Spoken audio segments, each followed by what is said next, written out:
Hi anyway students, Tamil students, plus 2 students, senior secondary Tamil உங்களுக்கு நான் வந்து ஒரு ஃப்ரீயாக ஒரு கிளாஸ் உங்களுக்கு கண்டக்ட் பண்ணலான்னு இருக்கிறேன். ஸோ அதனுடைய ஃபஸ்ட்டு கிளாஸ் தான் இது.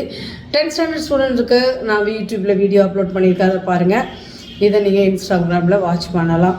ஓகே ஸ்டூடெண்ட்ஸ், இப்போ நம்ம அதாவது கடவுள் வாழ்த்து அப்படின்றதுலேருந்து ஸ்டார்ட் பண்ண போகிறோம்.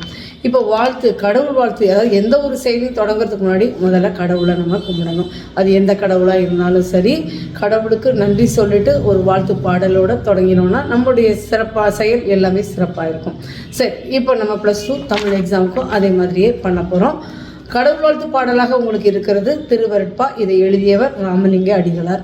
இது புக்கு இருக்கிறவங்க இதில் தன்மதிப்பீட்டு வினாக்கள் இருக்கும், அதுக்கு ஆன்சர் பேக் சைடில் இருக்குது, படிச்சுப்பீங்க. பயிற்சி வினாக்களுக்கு மட்டும்தான் உங்களுக்கு ஆன்சர் தெரியாது, அதை மட்டும் நான் சொல்கிறேன். உங்களுக்கு புக்கு இல்லாதவங்க கமெண்ட்ஸில் கொடுங்க, உங்களுக்கு தன்மதிப்பீட்டு வினாக்களுக்கும் நான் வீடியோ போடுறேன். இல்லைனா பயிற்சி வினாக்கள் மட்டும் நீங்கள் எழுதிக்கோங்க கொஷின் ஆன்சரை. இல்லைனா இது 2 தடவை நீங்கள் போட்டு கேட்டாலே போதும், நீங்கள் படிக்கணும்னு அவசியம் இல்லை. கேட்குறது மூலம் நீங்கள் அந்த பாயிண்ட்ஸை வந்து நீங்கள் எழுதிக்கலாம். ஓகே ஸ்டூடெண்ட்ஸ், இப்போ பயிற்சி வினாக்கள் அப்படின்னு சொல்லும் பொழுது ஃபஸ்ட்டு என்ன கொஷின் அப்படின்னா, வள்ளலாரின் பெற்றோர் யாவர்? இது வந்து உங்களுக்கு புத்தகத்திலே இருக்குது. ஸ்பெல்லிங்ஸ் எல்லாம் வேணும்னா நீங்கள் புத்தகத்தில் பார்த்துக்கோங்க. 2வது பக்கத்தில் இருக்குது. 2வது பக்கத்தில் 3வது பேரா, அதாவது ராமலிங்க அடிகளார் கடலூர் மாவட்டத்தில் உள்ள வடலூருக்கு அருகில் உள்ள மருதூரில் பிறந்தார். அவருடைய பெற்றோர் பெயர், தந்தையார் பெயர் ராமையா பிள்ளை, தாயார் சின்னம்மையார். இது மட்டும் தானே கேட்டிருக்காங்க, அது மட்டும் எழுதிருக்கலாம். எதுக்கு அவர் எங்கே பிறந்தாரெலாம் எழுதணும் அப்படின்னு நீங்கள் யோசிப்பீங்க.